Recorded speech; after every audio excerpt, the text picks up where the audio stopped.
choix d'être candidat, c'est parce que bon, j'avais envie de m'investir pour le village où je suis né. C'était une façon de faire changer les choses bon, à notre petit niveau, mais quand même, on a une prise sur les choses qu'on n'a pas quand on est hors du conseil municipal. Après, je constate aussi souvent, c'est des jeunes qui sont un peu moins jeunes, mais qui ont commencé souvent dans leur jeunesse à faire partie des comités de fête, d'associations, et qui ont envie de s'engager pour le collectif et qui veulent faire avancer des idées et puis dans la vie quotidienne faire évoluer les choses. Je pense que c'est un petit peu la motivation de tous les candidats. Après, ce n'est pas une ambition politique démesurée puisque bon, de toute manière j'ai largement de quoi faire par ailleurs. Donc c'est plutôt voilà, l'envie de m'investir pour faire avancer les choses.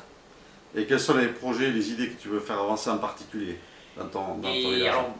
Alors, si on parle de projet, c'est une grande idée, on va dire. Moi, ce que je vois, c'est que c'est peut-être pas lié directement à la commune, c'est par rapport à la Soule, c'est que la Soule, bon, elle perd des habitants, ça tout le monde le sait. Et dès que quelqu'un vient ici, oh, vous avez un beau pays, il est magnifique et tout ça. Alors, il y a une dichotomie entre le fait de dire qu'on a un beau pays et à côté, on perd de la population.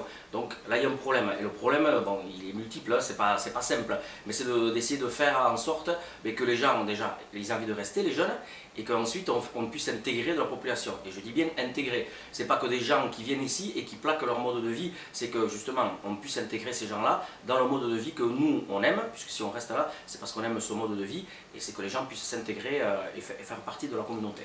Et quelles sont les manettes dont dispose une commune comme espèce pour essayer Et bien les manettes, c'est... Alors voilà, parce qu'on a l'impression souvent qu'il faut faire des grands projets, je sais pas, des grandes salles, non, pas forcément. En fait, il faut ça aussi, mais il y a aussi le quotidien des gens. Alors le quotidien des gens, c'est tout simple. Par exemple, dans le mandat qui vient de se terminer, il y a la municipalité à Espèce, elle a rénové la place du fronton, on a mis un terrain de pétanque, on a mis une heure de jeu pour les enfants, on a amélioré toute cette place et on se rend compte que la vie est revenue. C'est-à-dire que les jeunes qui jouaient à la pelote, eh maintenant ils jouent à la pelote pendant que les plus grands, pendant que les petits vont jouer peut-être au jeu et puis que les parents ils font la pétanque. En fait, ça permet de recréer des lieux de vie. C'est tout simple. Bon, après, ça a un coût, c'est sûr. Il faut faire des dossiers, mais c'est des choses simples. Tu redonnes de la vie dans les villages. L'autre problème qu'on a en Soule, c'est qu'on a des grandes souletines, des grandes maisons souletines. Le problème, c'est qu'ils sont vides. Et à côté, on construit des maisons neuves. Et là, il y a un problème. Ça veut dire que bon, on est en train de manger du foncier, alors qu'il en faut aussi, c'est pas ça que je veux dire, il ne faut pas aller que dans un sens. Mais quand même, il faudrait que toutes ces maisons, on puisse essayer de leur donner vie. Nous, on a le problème du bourg à Endurin. Donc dans ce mandat-ci, l'idée, c'est de rénover le bourg d'Endurin. Bien sûr, la chaussée, les trottoirs, mais également mettre tout ça en perspective, les logements, est-ce qu'on ne peut pas faire revenir des habitants, des locataires? Si tu fais venir des locataires, il faut des parkings, ou est-ce qu'il ne faut pas une place? Enfin, c'est toutes ces questions-là, et ça, au niveau de la municipalité, on peut le faire. Bien sûr, avec l'aide de nos amis de l'agglo, du département, là, il faut aller chercher des financements. Mais c'est des choses qui peuvent se faire au niveau communal. Là, tu parles de qualité de vie, de services, de logement. Ouais. On parle toujours aussi emploi, lorsque les gens doivent s'implanter. Est-ce qu'une commune comme Espèce peut agir aussi dans ce domaine-là? Disons que oui, par exemple, là aussi, il y a une zone d'activité qui va se créer à la sortie d'Espèce. Là aussi, il faut du foncier pour les industries qui veulent se créer. Donc c'est de leur donner la possibilité. Nous, on ne va pas dire, créez votre entreprise, mais par contre, si vous la créez, nous, on est apte à vous donner du terrain comme ça. Là aussi, je me répète, ce n'est pas qu'au niveau communal, ça va au-delà du niveau communal. Maintenant, c'est l'agglo qui gère un peu tout ça. Donc, il y a l'ingénierie à l'agglo qui peut nous aider à nous, justement, à aider les entreprises. Nous, on est là pour accompagner les entreprises, pour être des facilitateurs, mais pas créateurs. Ça, c'est du domaine des créateurs privés. Espèce, qui est presque à la banlieue de Mauléon, quel est le lien avec Mauléon? Quelle est l'influence de Mauléon sur Espèce et Espèce sur Mauléon, s'il y en a une?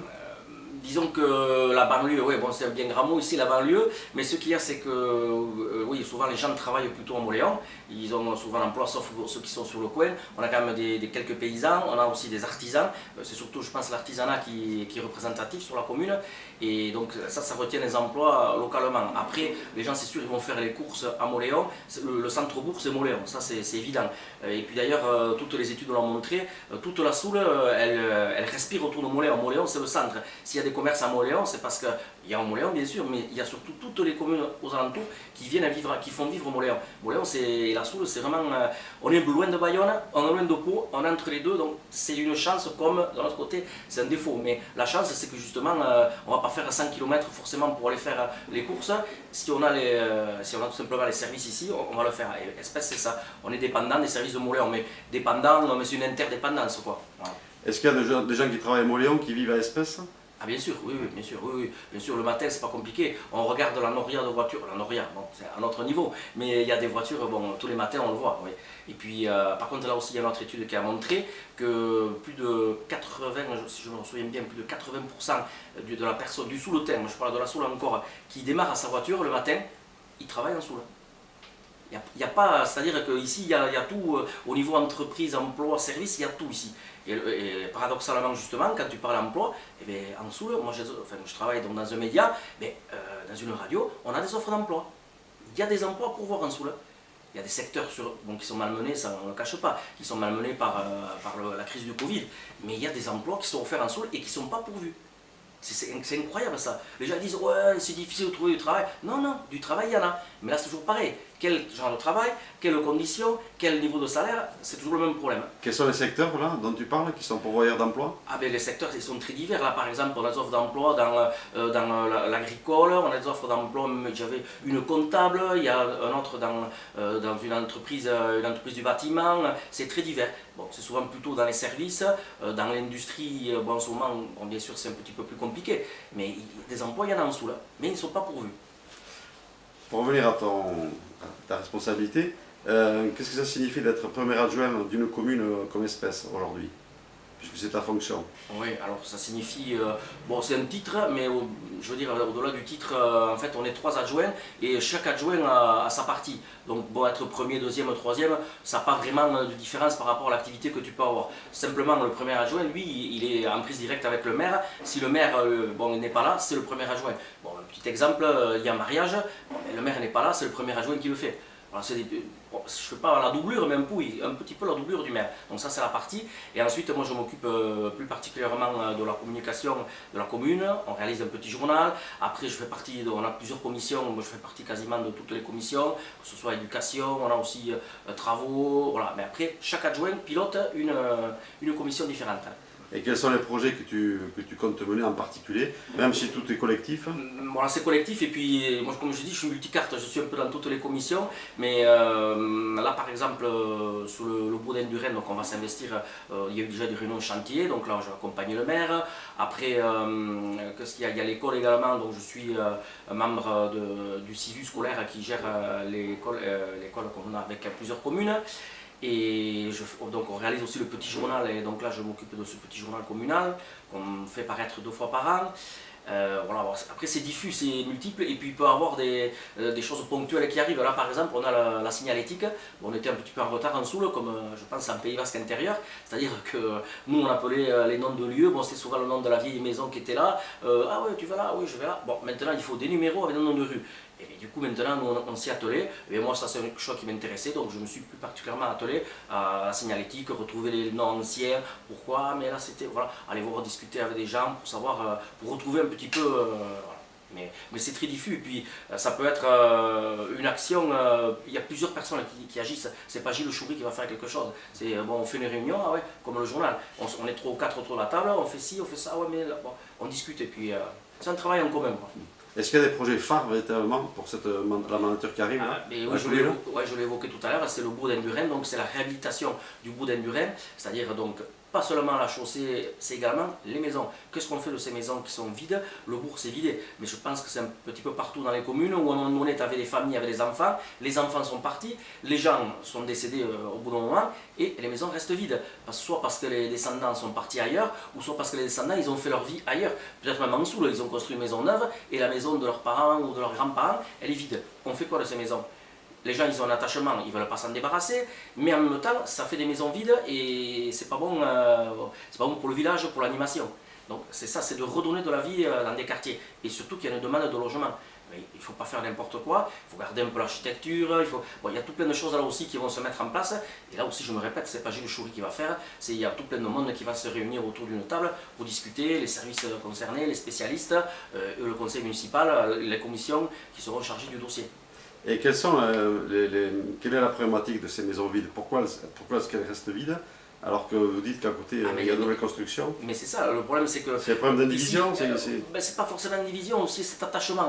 En dessous, même au Pays Basque, on est attaché, c'est la maison familiale. Alors cette maison familiale, il y en a même, ça va jusque là, bon, je ne parle pas du Bonnet du Rhin, mais on peut se balader dans la campagne, on voit même des maisons qui sont tombées sur les mêmes.